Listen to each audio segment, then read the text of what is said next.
Tem alguém que entrou mais depois. Bom dia para todos vocês. Bom dia, gente. Hoje é uma segunda-feira com sol, né? Já lá em cima, sorrindo alegremente pra gente, assim, né? Hoje será mais um dia quente. Bem isso, não é? Mas é isso aí, gente. Nós continuamos e confiando em Deus que logo tudo isso vai passar. E infelizmente a gente não está na escola, mas nós precisamos ter fé de que logo tudo isso passa, uma vacina saia para a gente voltar com segurança. Correto? Hoje nós vamos continuar ali na página 17, nós estávamos explicando para vocês progressão textual, recursos de coesão sequencial. A progressão textual ali dentro principalmente nesse capítulo, que nós vamos observar, algumas palavras ou termos que fazem retomadas de termos anteriores, né? Isso é a progressão textual. E ora ela faz ali antecipações, qual é o papel desempenhado ali pelos pronomes, pelos advérbios, por alguns conectivos, ok? Aqueles operadores argumentativos, que são termos utilizados, né? E os verbos também, os tempos verbais utilizados. Às vezes é usado o presente, outras vezes é usado o passado, tudo dentro de um texto, mostrando momentos presentes, mostrando momentos do passado. Então tem tudo isso ali quando a gente começa a estudar a progressão textual, tá? E lembrando ali que o texto de vocês ele fica bem mais bonito quando você sabe utilizar esses termos, né? Essas expressões, esses conectivos, para retomarem termos anteriores, para o texto de vocês ficar mais coeso, né, que a gente fala, o texto fica mais coeso e coerente. Eu sei que isso é principalmente para as aulas de produção textual, sei que vocês já devem ter estudado e no início, não me lembro exatamente quando agora, eu vi que a professora passou uma tabelinha, né, com alguns termos que são utilizados, né, de termos de retomada, termos de início de parágrafos, quando você está falando sobre um assunto e aí você vai trocar de assunto e aí você precisa utilizar umas conjunções, né? São algumas das conjunções que nós estudamos, orações subordinadas, orações coordenadas que nós estudamos. Eu acho que todas que nós estudamos já, não é? As adverbiais, isso mesmo. Então, é isso dali que vocês precisam estar lembrando na hora de vocês forem produzir um texto e estar usando essa progressão textual, correto? Já vou compartilhar o livro para nós começarmos ali na página 18 agora.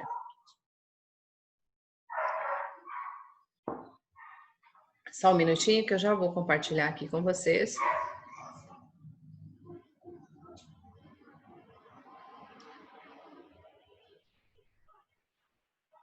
Nessa página 18 aqui que ficou faltando, e aí nós vamos para esse texto.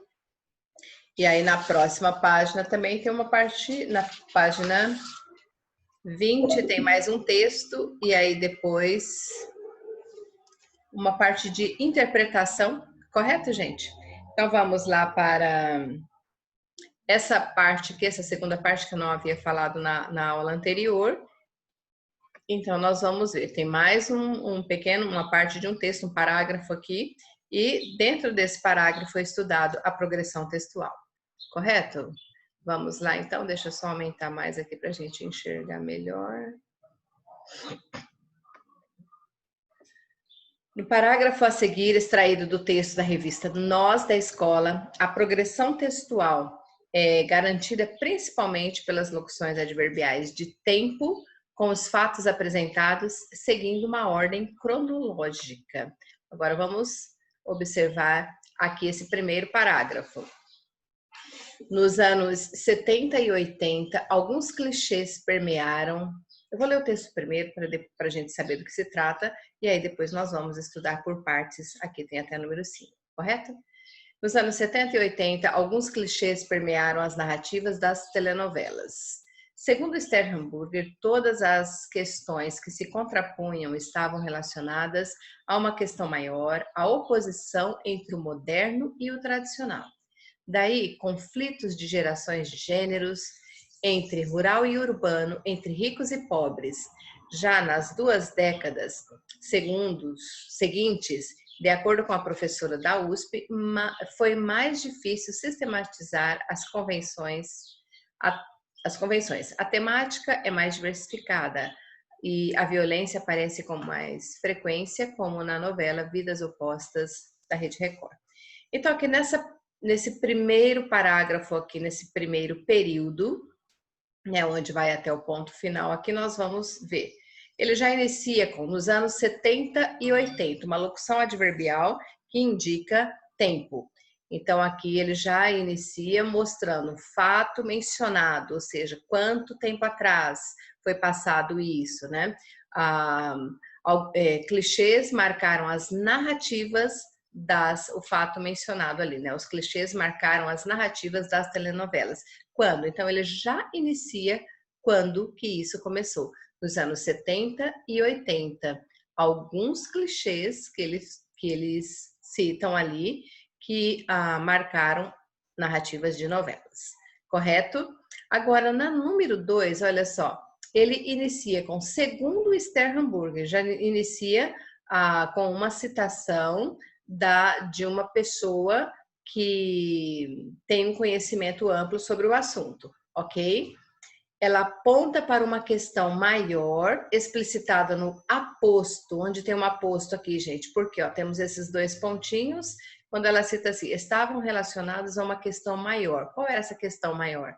A oposição entre o moderno e o tradicional.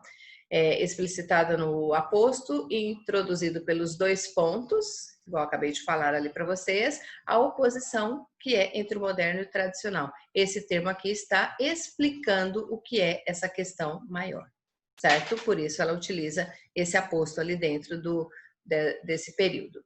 Agora ali na número 3, daí conflitos, né, de gerações, de gêneros. O texto ele vai progredindo, né, para uma consequência daquilo que foi mencionado anteriormente, sempre uma sequência, não voltando atrás naquilo que já foi dito, mas sempre evoluindo. Uma oposição entre o moderno e o tradicional, que provoca vários conflitos. Daí ele coloca, daí conflitos de gerações, de gênero, entre rural e urbano, entre ricos e pobres. O que é isso? Entre o moderno e o tradicional, correto? Essa relação de causa-consequência, que mostra a causa logo na sequência, mostra a causa e depois a consequência daquilo dali, né? Na sequência já mostra uma consequência, isso que eu quis dizer, gente. E está introduzida pela palavrinha daí, correto? Deixa eu só dar uma olhadinha aqui para ver se está tudo ok, gente, só um minutinho. Acredito que tem algum aluno que esteja caindo não está conseguindo continuar aqui. Só um minutinho. Ok. Certo.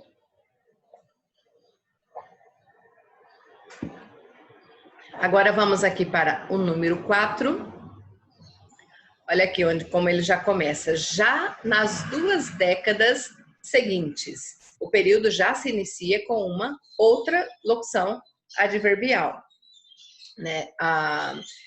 Já nas 2 décadas seguintes, ou seja, futuramente ali daquilo que estava falando antes. Avançando cronologicamente e introduzindo uma nova característica desse período. Então, ali, de acordo com a professora da USP, de acordo com quem? Com a Esther Hamburger. Então, para não repetir, de acordo com Esther, se fosse falar novamente, não, ela já cita quem? já substitui o nome dela por professora, correto? A pessoa citada no começo do parágrafo é retomada em um caso de coesão lexical, certo? Como a professora da USP, aquilo que eu acabei de dizer. Não repete a Esther Hamburger, mas é substituído por professora da USP.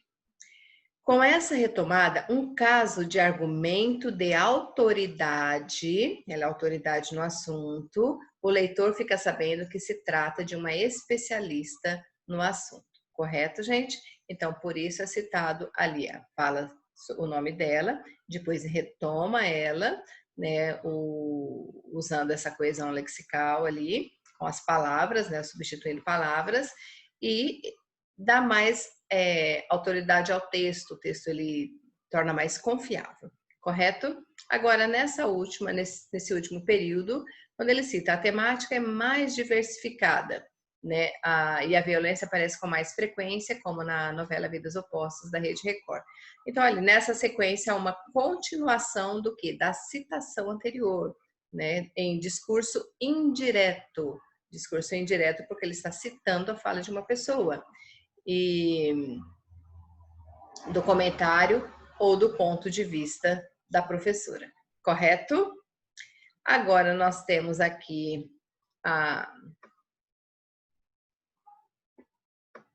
um texto,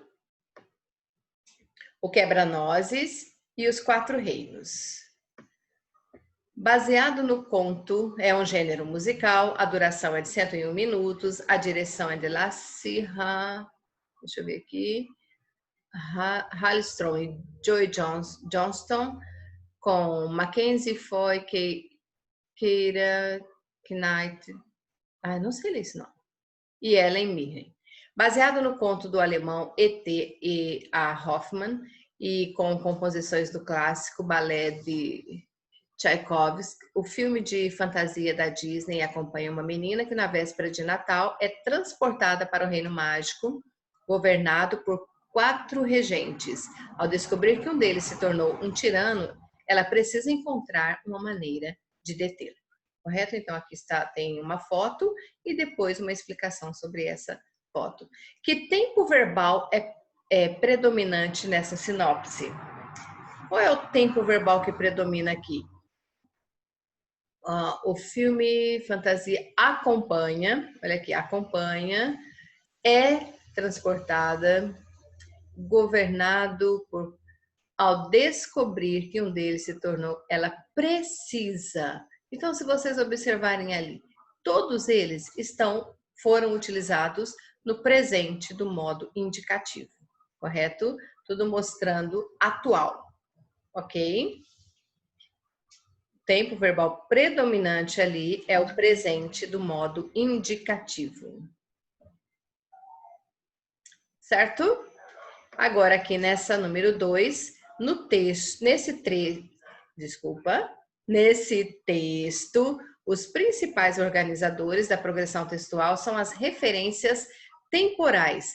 Quais referências são essas? Referências temporais, aquelas palavras ou termos que indicam tempo. Ali ele começa, né? Na véspera de Natal. Né? Na véspera de Natal. Ao descobrir que um deles se tornou um tirano, né? Mais uma referência ali de um outro segmento. Então, nesses dois aqui, os principais organizadores da progressão textual. Então, ele vai mostrar quando? Na véspera de Natal. Aí ele diz o que? Além disso dali, da véspera de Natal. Ao descobrir que um deles se tornou um tirano. Tudo isso quando? Na véspera de Natal. Certo? E a número 3, na passagem, ao descobrir que um deles se tornou um tirano, ela precisa encontrar uma maneira de detê-lo. Quais são os referentes dos pronomes pessoais? Ou seja, a qual palavra eles estão se referindo? Então, ali, o pronome eles, ao descobrir que um deles, né, na contração de deles, retoma quem? Aos 4 regentes, ok?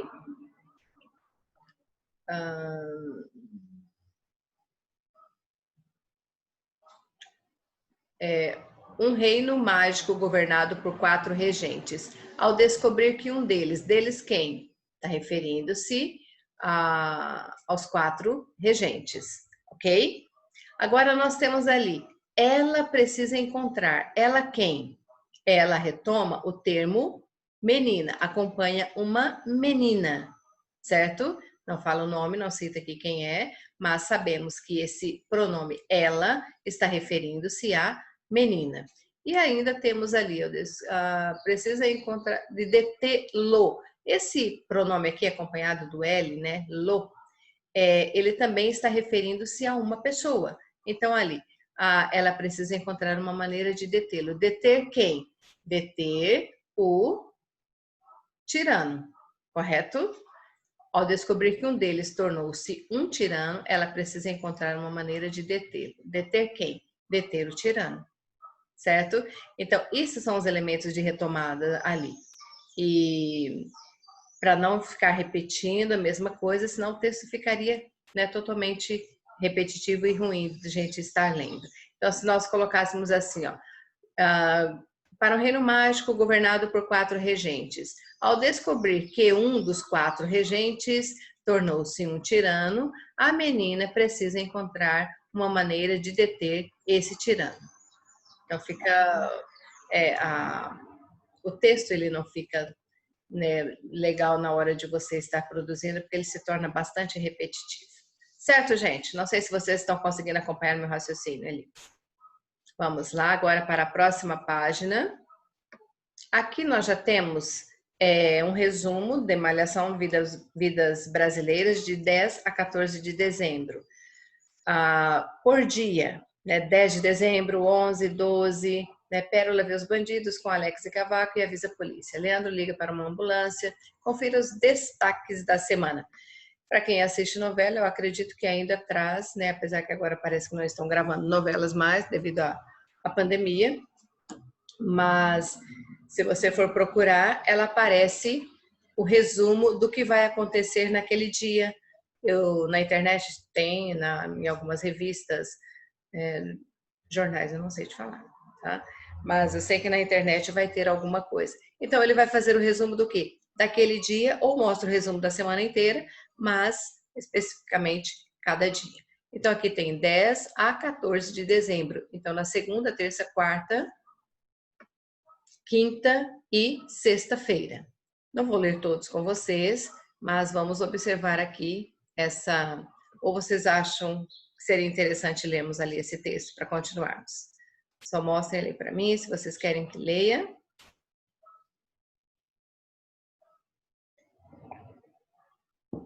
Gente, que sede que eu tô hoje.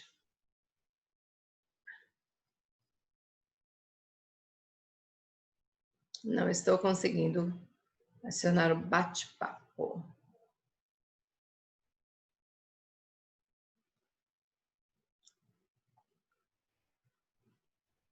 Não precisa, né? Ok. Então vamos lá.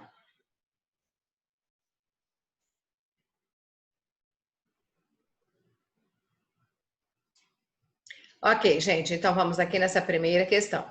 Quais são as funções dessas sinopses semanais de episódios? Por que eles trazem essas sinopses semanais? Ao indicar os destaques da semana, essas publicações procuram aguçar a curiosidade do público e estimular a audiência. É a principal para a qual eles colocam essas sinopses da semana, correto? Para a curiosidade do público e ter mais audiência. Além disso, contribuem para que não se perca o sentido da narrativa, no caso de um telespectador, eventualmente não poder assistir a um episódio, então ele já vai saber ali o que vai acontecer, ok?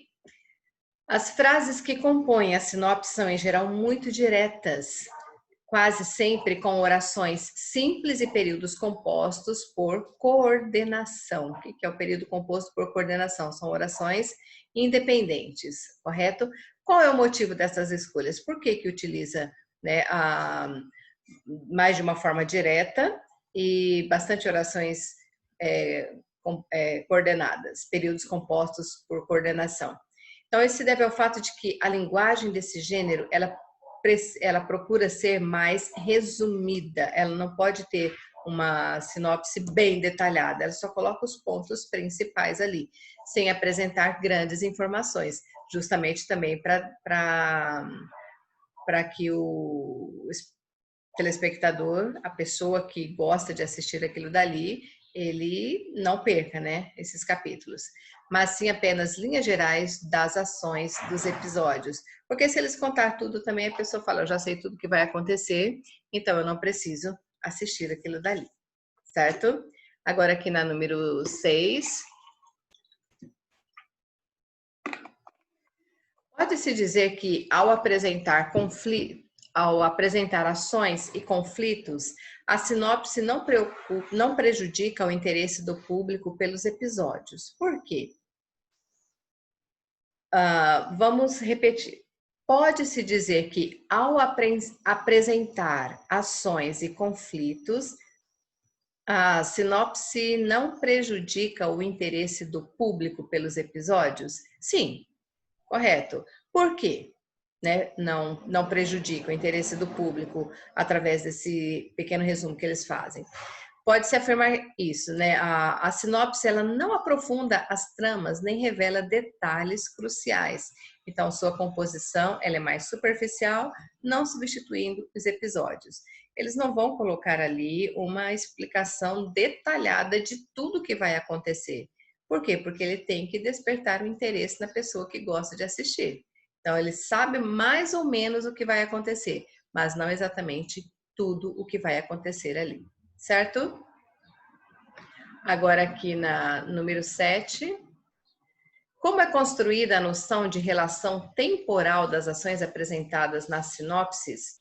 Relação temporal, que indica tempo, ok? Ali nós vamos lembrar das orações subordinadas temporais. Ela é constituída... Gente do céu, minha porta vai bater. Só um minutinho, por favor. Só um minutinho, gente. Tudo acontece. Pronto, gente, continuando ali.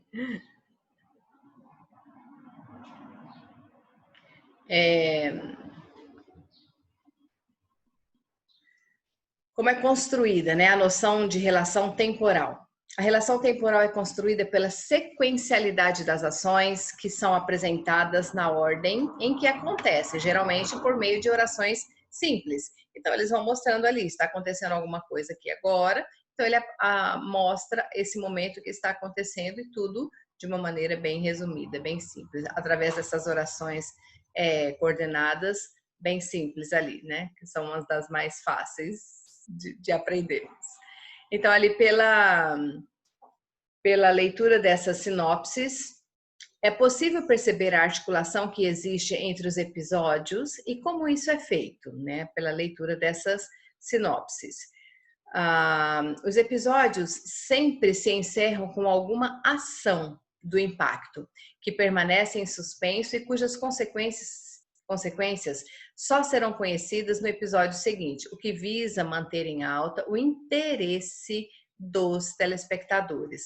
Ou seja, né, sempre que eles sempre permanecem ganchos entre o episódio e outro, né, rupturas do sentido da trama, a qual precisará ser complementada pelo episódio seguinte, ou seja, eles nunca vão mostrar tudo ali e eles sempre param no ponto que você mais quer saber o que vai acontecer. E ali ele já coloca para o próximo episódio. Então, é justamente aquilo quando a gente está assistindo, né, quando você assiste uma novela e na parte que você mais quer ver, ela para só amanhã, só depois no outro dia que você vai ver novamente, vai saber o que vai acontecer ali. Sempre desse jeito, não é, gente? Eu acho que termina aqui, deixa eu só diminuir aqui um pouquinho. Isso. Aí já começa... não, temos ali mais um texto e ainda tem a parte de interpretação. E aqui nessa, né, colocando-se no lugar do outro, não vou pedir para vocês fazerem isso daqui agora.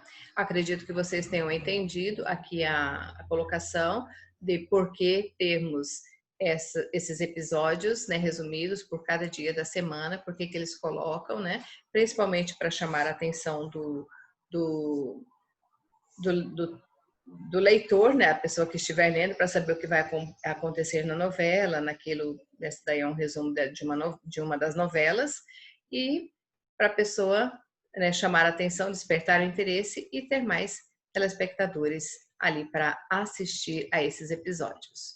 Correto, gente? Ainda temos mais um texto aqui. Novo telespectador de série muda hábitos de consumo. Deixa eu só pegar meu livro aqui que fica mais fácil para eu ler.